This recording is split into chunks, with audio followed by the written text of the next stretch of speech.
This is an R Media podcast.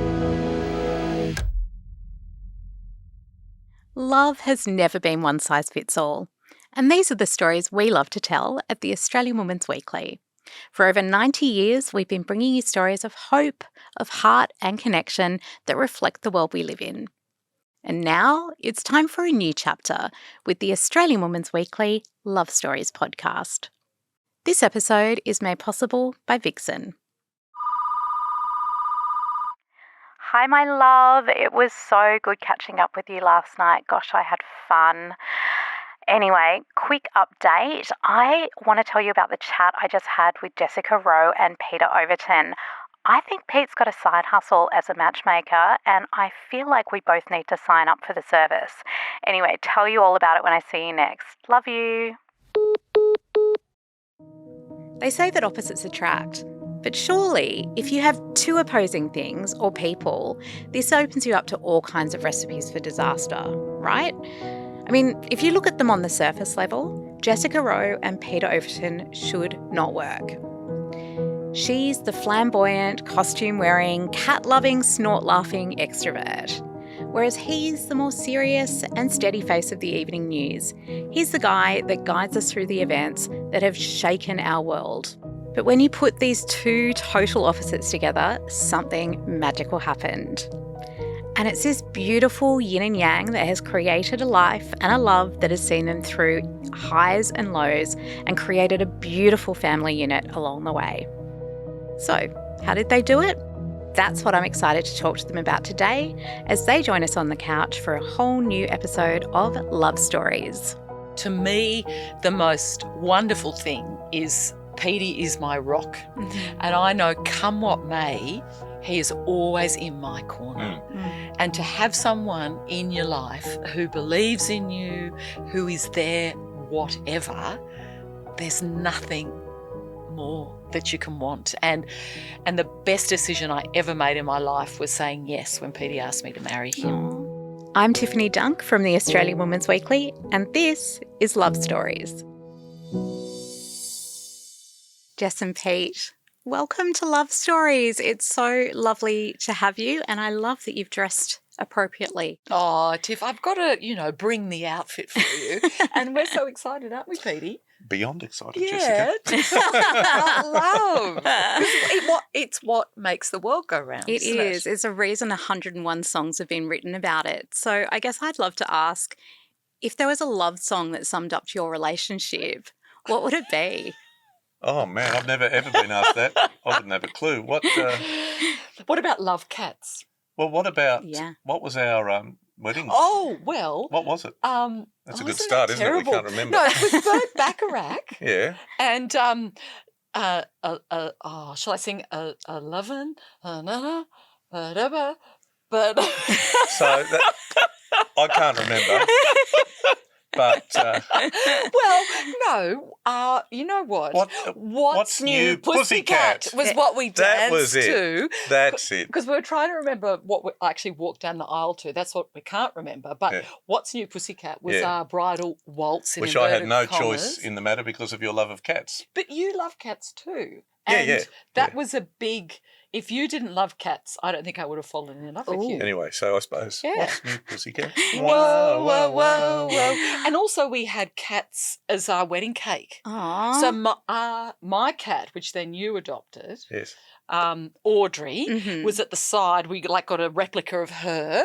And then Alfie was the cat that we had together. And we got a replica of him at the side. And then they were all cat cupcakes. Oh, that's cute. And then all the guests took a cat cupcake away. And Petey's going, oh. Oh, no, it was a bit odd. But, I'm talking about Audrey, the cat.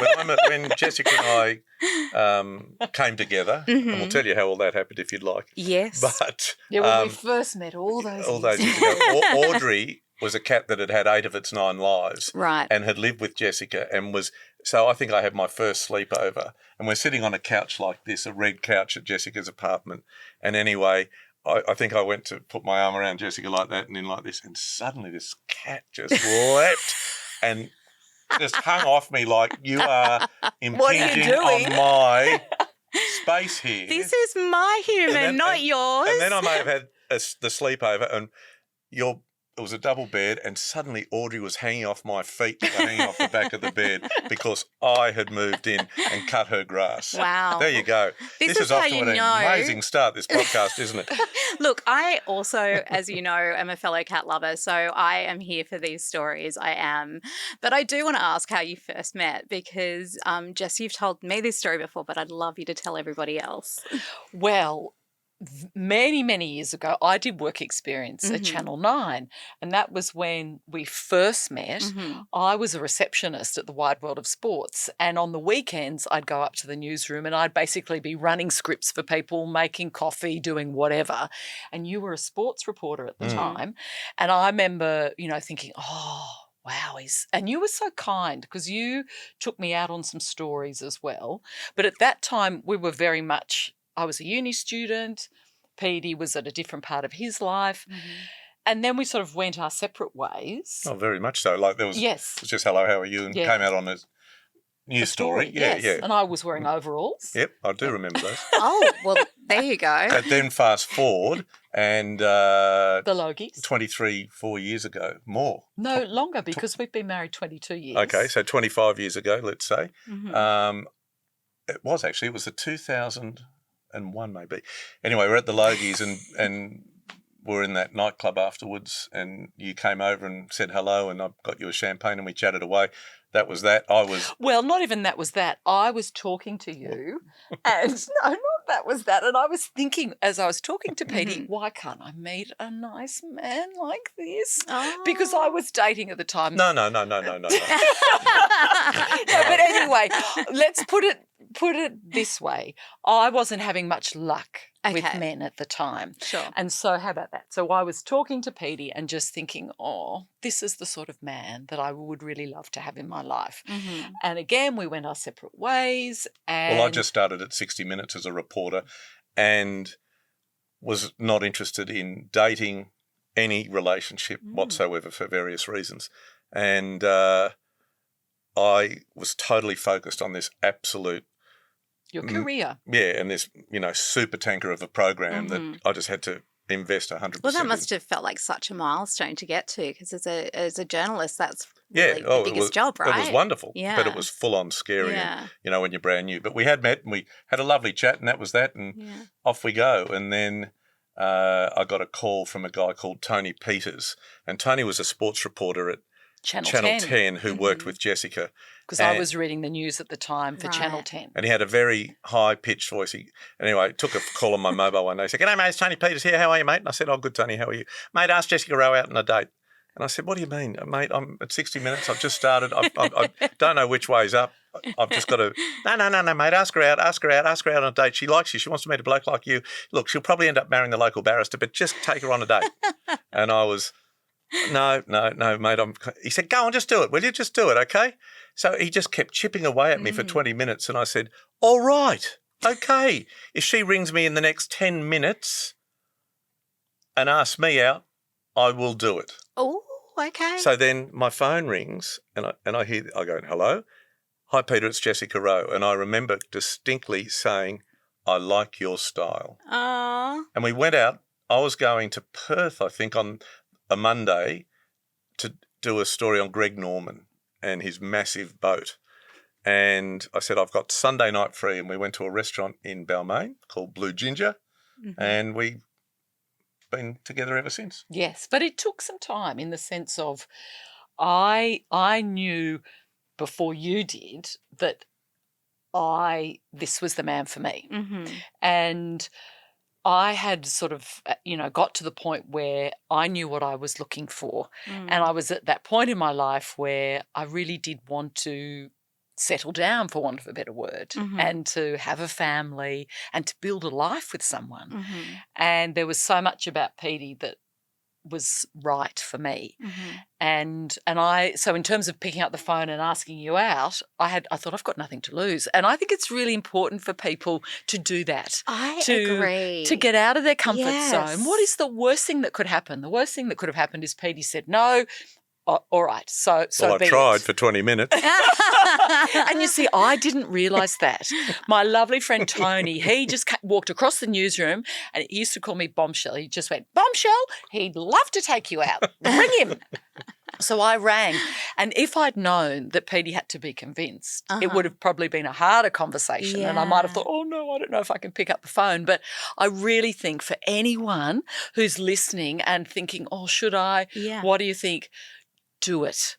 Yes. You don't want to live regrets because, we've now been married 22 years. We've built this incredible life together.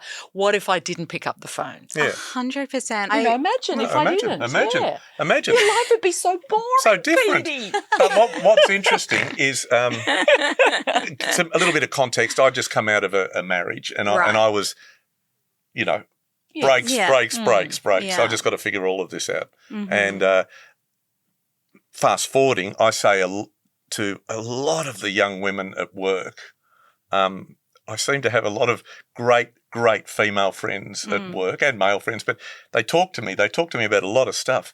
And I always tell them the story we've just told you about if you like someone there, who do you like? I say, ask them out. Yeah. Or let's do some due diligence and I'll do that for you and I'll find out. And if they're ready to rock and roll, they're free, do it because you've got nothing to lose. There's a side hustle going on for you here, like some kind of love matchmaking service. No. What is it? What do the news need you for? Come on. There are so many good women who just can't find that right person. Yeah. And I do say to them, pick up the phone. Or send them a text. I agree because I think when I'm in the dating, I'm single. I'm just putting it out there. But I think if I'm going to go out on a date, like what is the worst thing that can happen? Exactly. If nothing else, I'll have a hilarious story to tell later. And God, I've got some stories which I will not take this whole podcast up with. But it's the same with anything in life. I think if you're, whether you're looking for friendship, whether you're looking for community, whatever it is you're looking for in life, what is the worst thing that can happen? That's been my mantra. But we tend to, a lot of us, and we all worry about what will people think, what will people think, and then you go, am I a failure because XYZ didn't like me or treated me poorly or there was no spark or whatever? No, you're not a failure. People won't think anything less. They'd actually think, well, good on you for giving it a crack. I love that Peter's a matchmaker. Can you imagine just picking up the phone or sending him a text and getting all of those words of experience and encouragement from Peter Overton? Coming up, why Jess calls herself a crap housewife and how that plays out at home. You know how your skin kind of tells its own story? Mine has definitely changed over time. Sun, stress, life, all of it. And that's why I've been keeping a close eye on Vixen. It's Australian-made skincare powered by plant stem cell technology, and it keeps things simple. One all-in-one cream that fits into your day, no fuss, just that lovely good skin feeling again.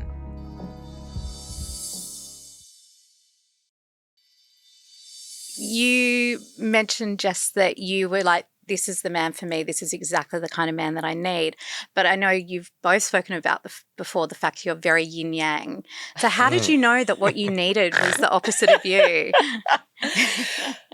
Well, I suppose not even so much the opposite of me because on the outside we are very different, but what we do share is we share the same moral compass. The big things in life we agree on, what matters, and that is family, love, connection. Respect. Advocating for people who don't have a voice. The big stuff that matters in life we very much agree so. on, don't we? And so that is absolutely stupendous and critical to, I think, our relationship is we care for each other very deeply, we care for others, and we have the same values when it's all said and done. Could not be more different in terms of personality. Well, yes. Yeah, well, just you're more of a free spirit where I'm more of a, okay, let's stick on the railway tracks here and do we really need to do that? Do we really need to do that? Do we really need to buy that? Do we really need to? But we get it and we talk it through, and I've very much got a diploma in how to navigate life with Jessica. Oh, a diploma. Or maybe an honours degree. What about a master's or a doctorate? Yeah, exactly. But I think also what it works too is, as Petey says, I'm a free spirit. I am more quirky and crazy, and I think the older I get, the more I lean into that part of my personality. Petey is more grounded and sensible and makes sure that the cars are registered and we pay the bills.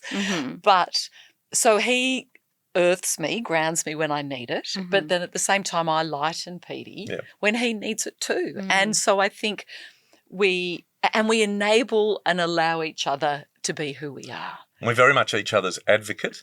If there's a big issue at work or I've got some sort of challenge, if I'm doing a 60-minute story or whatever, Jessica's brilliant in her way she looks at things and finds really, really good ways to navigate something that I haven't seen as a possible way to do it, or will just pull me up and say, maybe we don't go that hard, and I'll do the same to you. And you'll rely on me for, how do you think I should start this interview? And I'll go, brilliant. And then that triggers your flow. So we're very, very in harmony on so many fronts. And we say to each other multiple times a day, how much we love each other. Yeah. That might sound cliched and boring and all of that, but it actually, I think about it a lot. And our daughters do it the same too. Love your dad, love your mum. And it's really important because relationship, I think, I'm nearly 60. You're in your mid-50s. It becomes 55 almost. Actually, no, I am 55. Yeah, well. Happy birthday.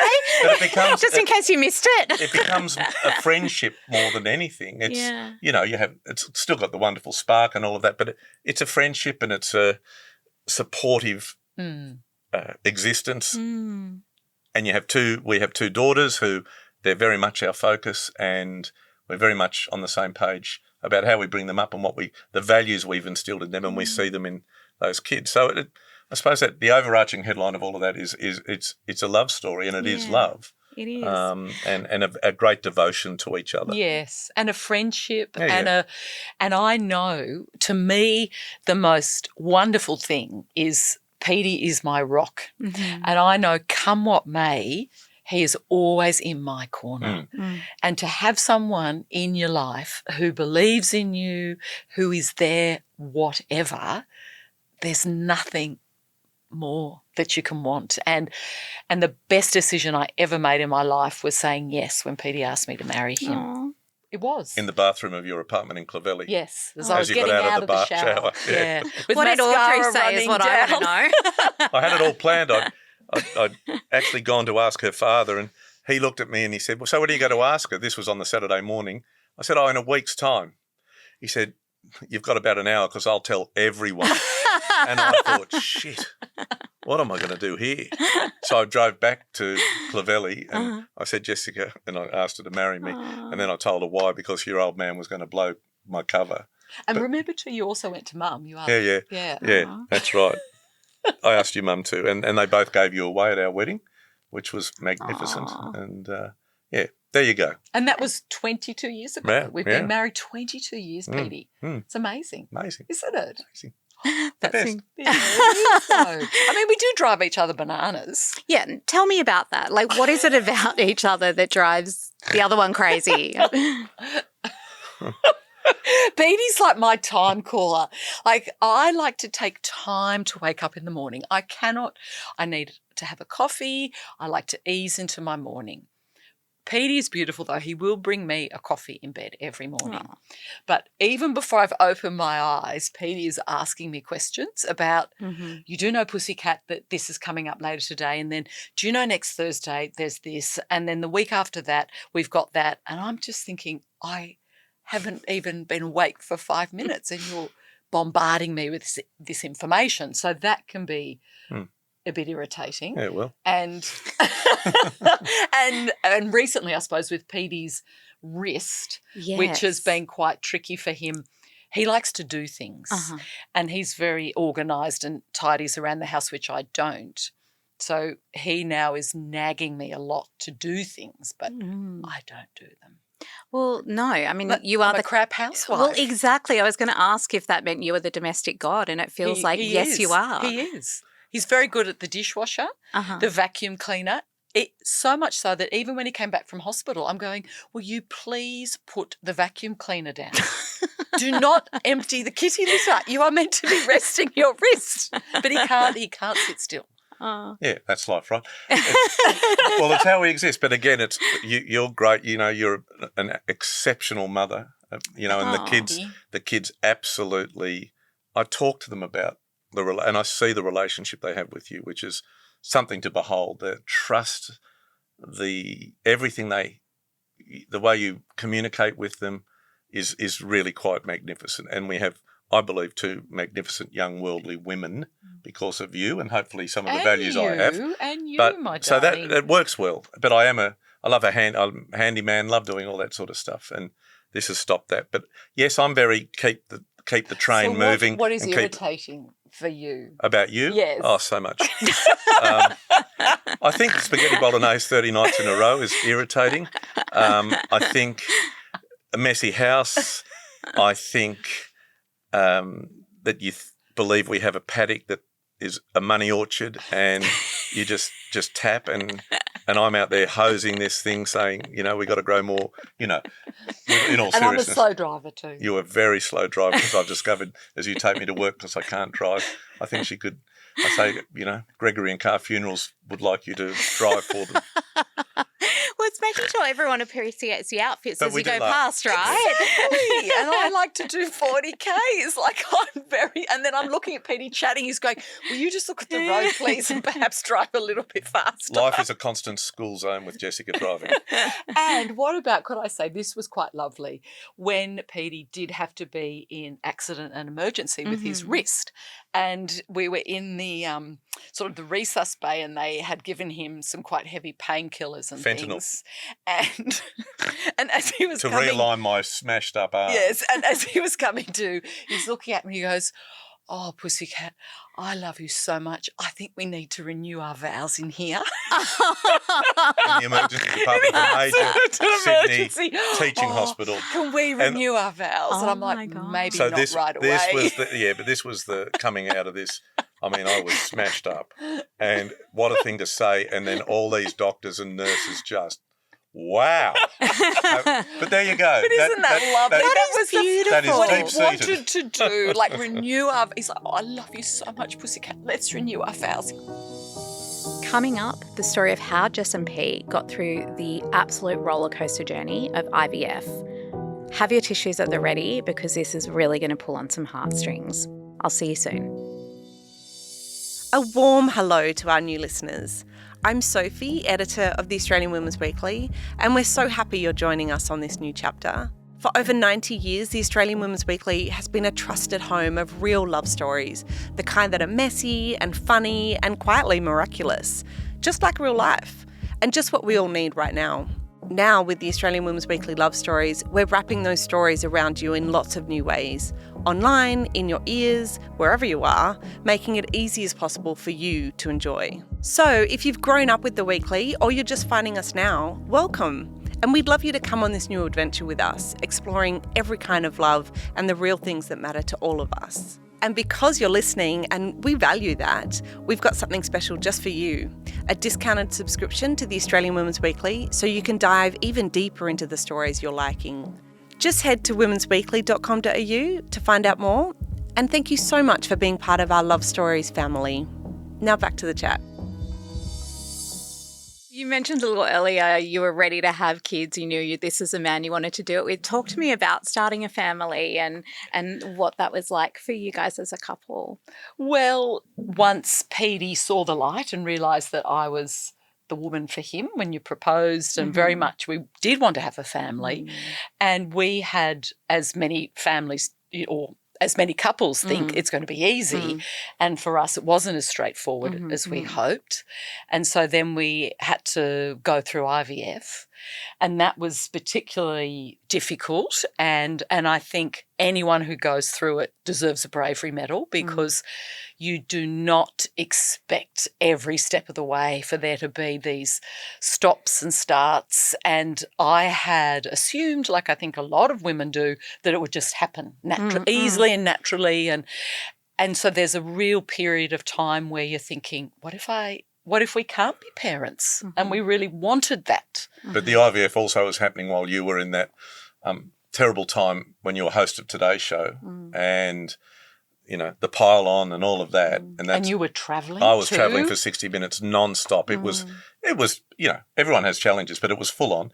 Put that aside, IVF was, you know, really challenging. And I think we had 4 attempts.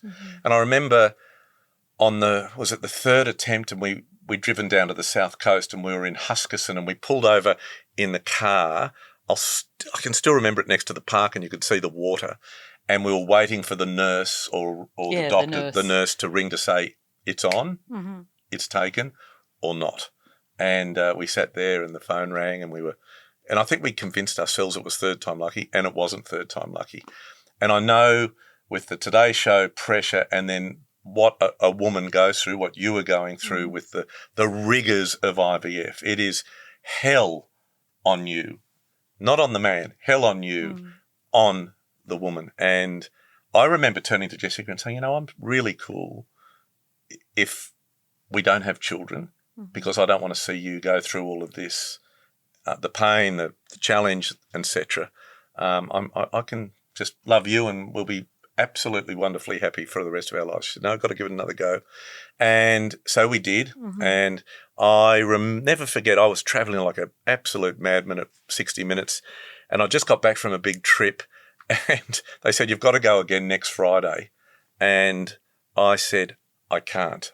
I can maybe go on the Saturday or the Sunday. They said, no, you've got to go on Friday. You've got to go to America. And this was your boss saying this. Oh, well, one of the bosses. Yeah. You've got to go to America and then Europe. And I said, can I go on the Saturday? Boom, boom, boom, boom, boom, boom. And I said, look, I've got something really personal on Friday. And in the end, I went to the executive producer, John Westacott, who has since passed away, sadly. And I sat down in front of John, and John was a really strong, driven, tough EP, executive producer. But I had such respect for him, and he'd given me this incredible opportunity. And I said to him, Westy, I've been told I've got to go away again this Friday, but I can't. I can go on the Saturday or the Sunday. But I'm going to tell you why. Jessica knows, I know, my mum knows, my dad knows, Jessica's mum knows, Jessica's dad knows, and now you know.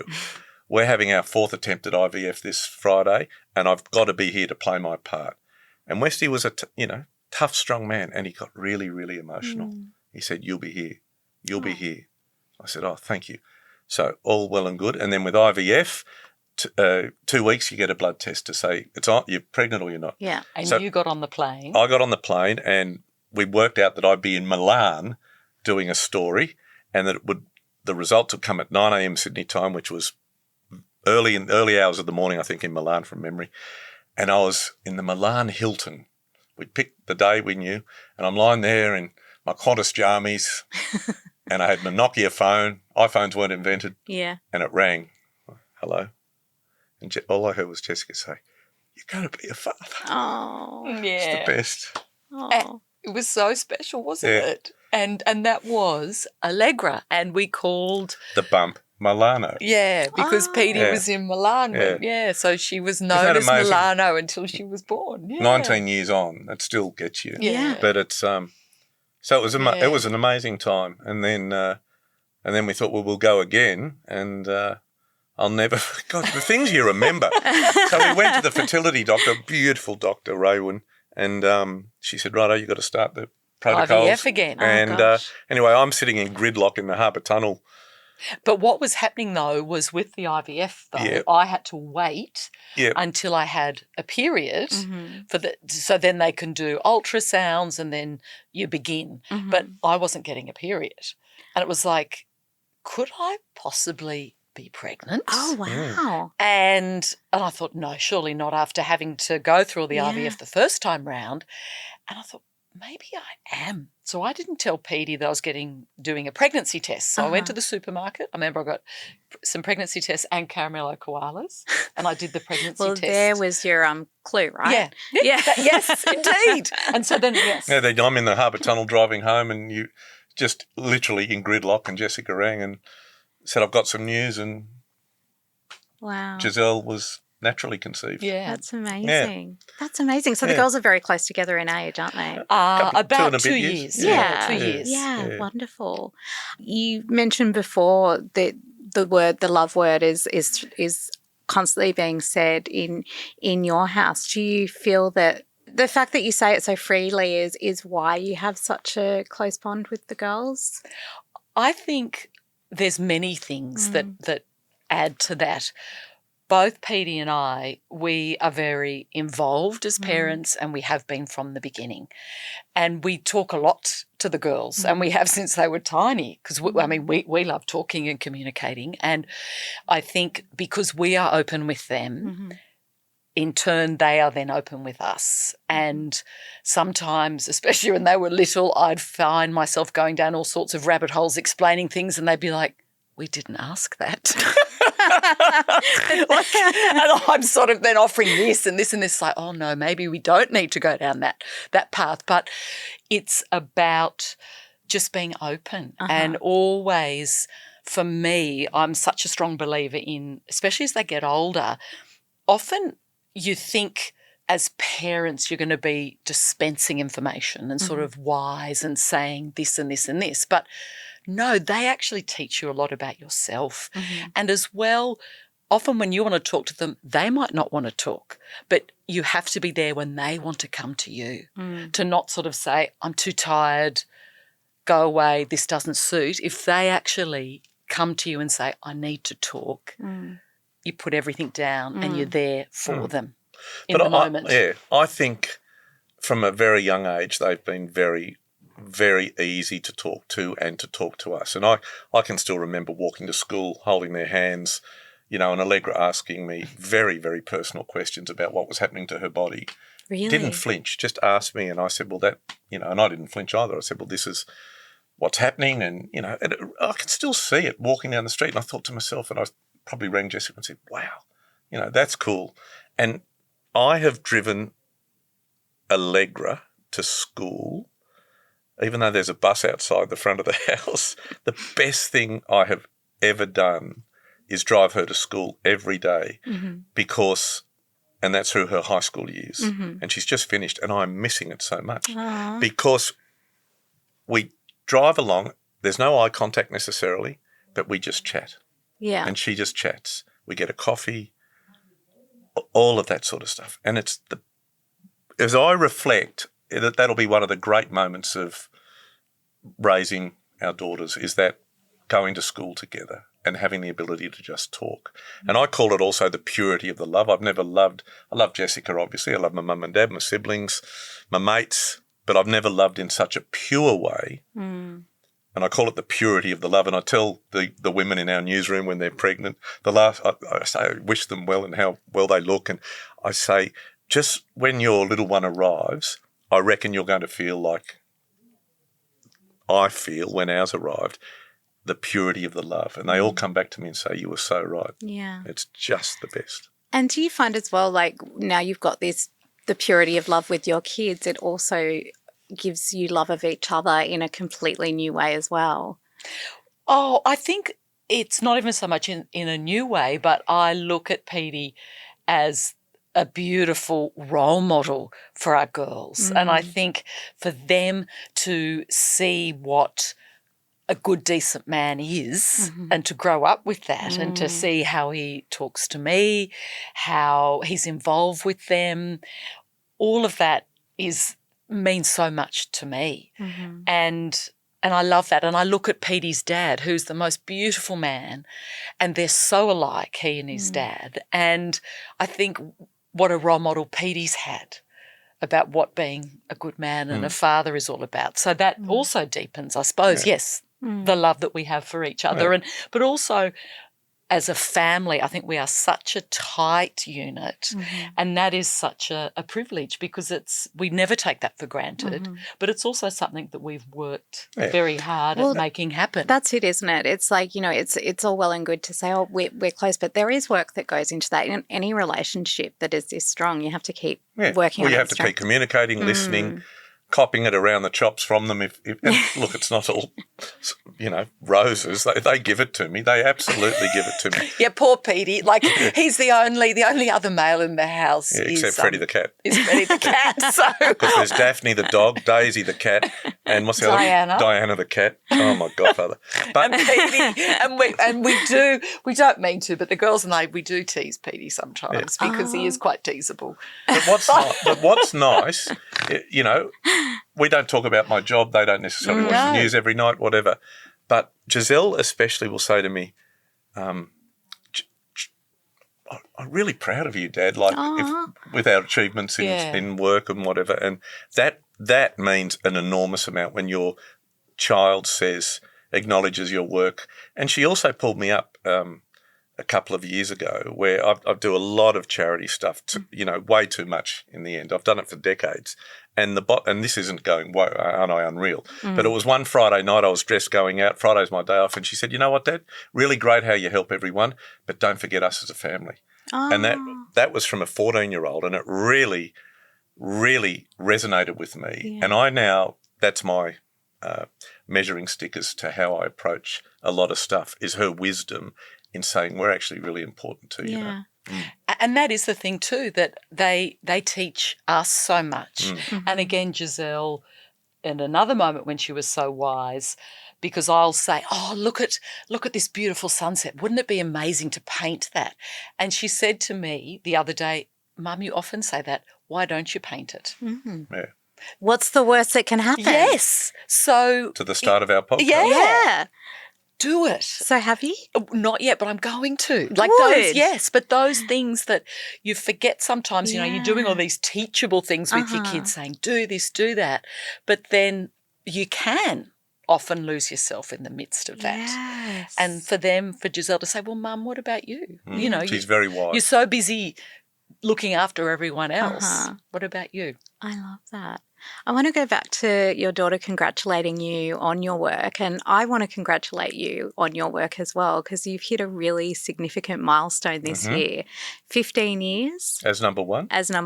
News service in Sydney, yeah. Yes. Which is for all my colleagues, and that's how I roll, is that I just represent all their good work every single night, whether it's the graphic artist or the producer or the chiefs of staff or the helicopter pilot or the camera operators. I just tie the bow around it at 6 o'clock.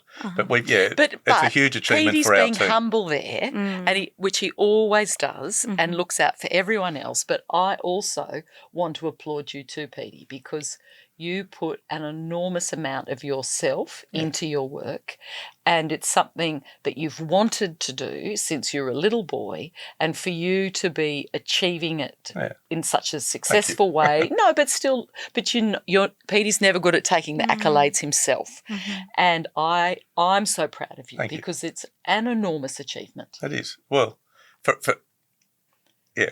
It is.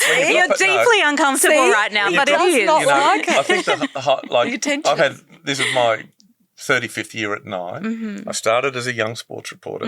I used to sit next to Ken Sutcliffe and Brian Henderson, Hendo and Brian and Ken, such important people in my life.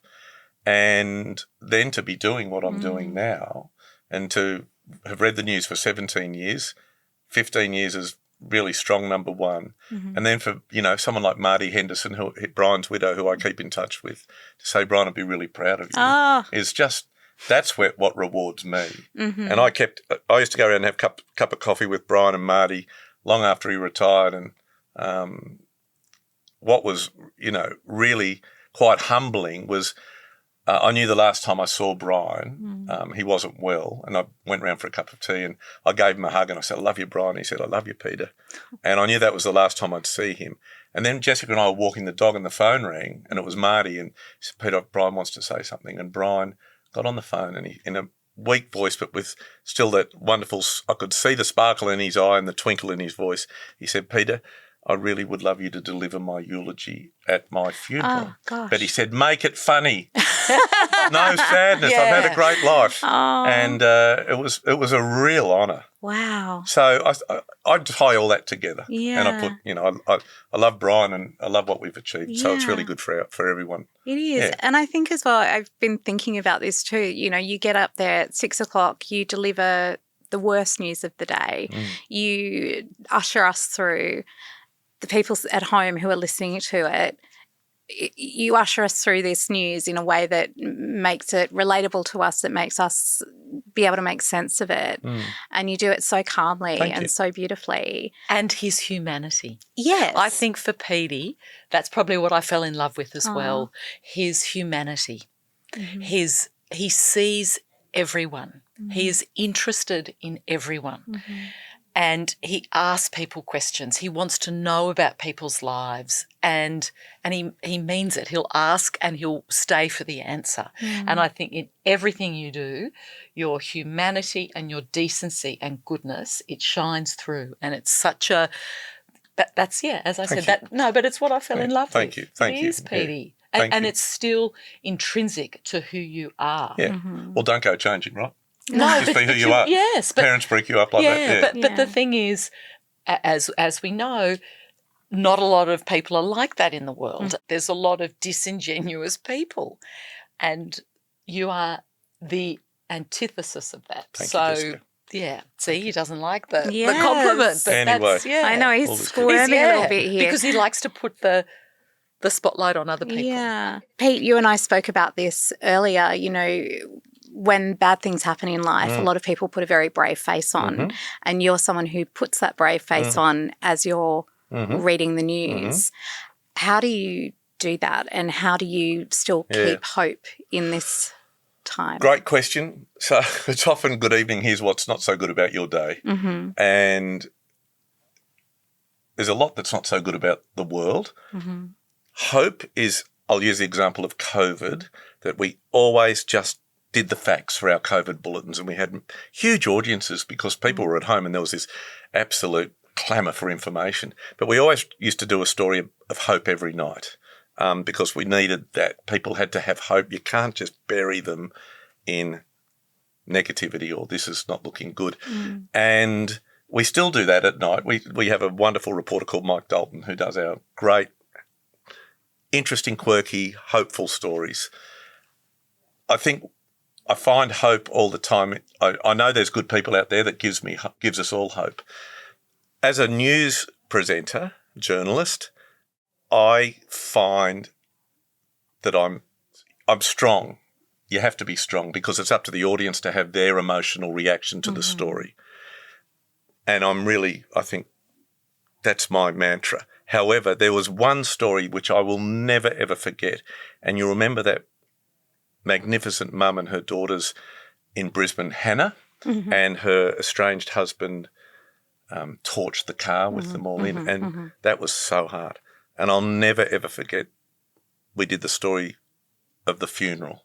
And the last shot in the story was the reporter saying Hannah and her children were buried in the same coffin. And then he signed off, or the reporter signed off, and I came back and I could hardly speak. And I thought, geez, I just could not. I was, because I kept thinking of our daughters. And I thought everyone at home would be feeling the same way, so it's okay. I was a bit, got to pull this together. But I just thought it was it was so deep in me. And I found that that's my moment where I really, most of the time I'm really, really good. Yeah. I don't know whether that answered the question, but Look, I don't know. I don't think it matters whether it did or it didn't. I think what you're saying here is it's okay. It's okay to show that emotion, and it's okay to share in that kind of collective moment too. Yeah. And again, raising girls, you're teaching them to be open and to express emotion and to show it's okay for guys to express emotion. Oh God, yeah, emotion as well. Yeah, and when they brought they're discovering boyfriends and so on. You know, I like it. I'll often go. I've gone twice now to meet the boy. Have you? Oh my God, how terrifying! And I remember on both occasions saying, "G'day, I'm Peter. I'm Giselle's dad, or I'm Allegra's dad, and it's really nice to meet you. Look after my daughter and respect her. Wow. Okay." That's all I ask. Have a great time at the movies or whatever you're doing. But it's good. But I said to you to do that. I don't mind doing that it's because important. I want them to know Yeah. that respect is the key for navigating life, but for certainly respect for women is so important. And I do that when I speak at schools. I've spoken at many schools, boys' schools, where I've talked about lots of things, mental health, it's courage, you know, if you've got problems, ask for help, all sorts of things. But one of the things I have said is it takes real character and courage as a young man when you're out at a party, year 10, year 11, year 12, you hunt as a pack. I know how you roll. You hunt as a pack. And then there might be a girl who's had too much to drink. And as a pack, you can be pretty ordinary in your behaviours. And I said, you be the bloke, you be the young man that stands up and goes over to that young woman and says, I'm going to look after you. Let me ring your mum and dad. Let me sit with you until I get you home. And I said, that's character, that's courage, and that is what we need in our world, people like you. And I guarantee you will get respect from your mates. Maybe not that night, but I really implore you to do that. And that's what I want my daughters, our daughters, for them to feel safe, that they have good male role models around them, whether they're their school friends, whatever, that they always feel that they are being looked after and not disrespected. Well, Jess, I can see why you decided Pete was the man for you to raise your kids with. Exactly. And I think, Pete, I can see why you picked Jess to be your ride or die as well, because also there's a lot of hilarity that comes at home, right? When you finish at the news, you'll often find yourself with... Well, Jesus, I come in and I didn't want the dog, but the dog will wait for me and I'll be there. Hello, Daphne, how are you? I missed you today. I thought about you. I talked about you. She's rolling around on her stomach with her 4 paws up like this. I'm just, hello, God, I missed you. And I'm just muttering away to myself before I go to find out I'm going to cop from everyone else. And then I don't do Instagram. And then I'll get to work the next day and the girl's in hair and makeup. I go, did you see this? And it's the audio of me talking to Daphne and with a big slogan, this from the man who didn't want a dog. Yes. And you didn't want our latest Pussycat, and No. and she sits on the table with you while you have your dinner. Anyway. Well, then I am just going to go straight in with saying thank you so much for joining us. Thank you. You've given us all hope in love. I would love to know, is there a ritual that you guys have as part of your relationship that you've been doing for the last 22 years that you hope continues for another 22 and beyond? I love date night. Uh-huh. That's sort of come off a bit because I think teenage daughters and raising kids does take a lot of the oxygen out of those sort of things. But we do at least talk about going out for dinner. And I do love the ritual of when we do just have time together, because I think it sustains you. And you know what? Jessica's been picking me up from work because of my arm. And I'll get in the car and I say, I love this, because we talk all the way home. And it's such a slow drive because she's such a slow driver. But it's the extended version. We it's the cover extended a lot, we cover a don't lot we? of turf. And it's the simple things in life, right? But I do enjoy the chat. And the topics we cover, and it's usually life, children, where we're going to go on holidays, what are we doing about this, what are we doing about that. So there are those basic things, date night chats, walking the dog, laughing, being together, that hasn't really changed over 22 years, that I find sustains me and hopefully sustains Jessica in our relationship, because it is the simple things, it really is. Coffee in bed, that's what I love. Petey brings me a coffee every morning, and that's just such a beautiful way to start my day, but also a lovely touchstone of he's thinking of me. He knows that that's what I love and need, and there's the coffee beside the bed. So I want that to continue. Made with love. Yes. Absolutely. Oh, well, thank you both for joining us. It's been an absolute pleasure. Thank you, Tiff. What's the worst that can happen? I love that. That's what I'm going to take away today from this pod, because we hear a lot about cliches, but quite honestly, when it comes to love, they're absolutely there for a reason. Now, we're a brand new pod, and so we'd really like to know if you enjoyed this episode and what you thought. So please jump into the show notes, leave us a comment, send us a like, tell all your friends, and until then, hope to see you again. This episode has been made possible by Vixen. If you want to hear more about today's episode, head into our show notes. This is an R Media podcast.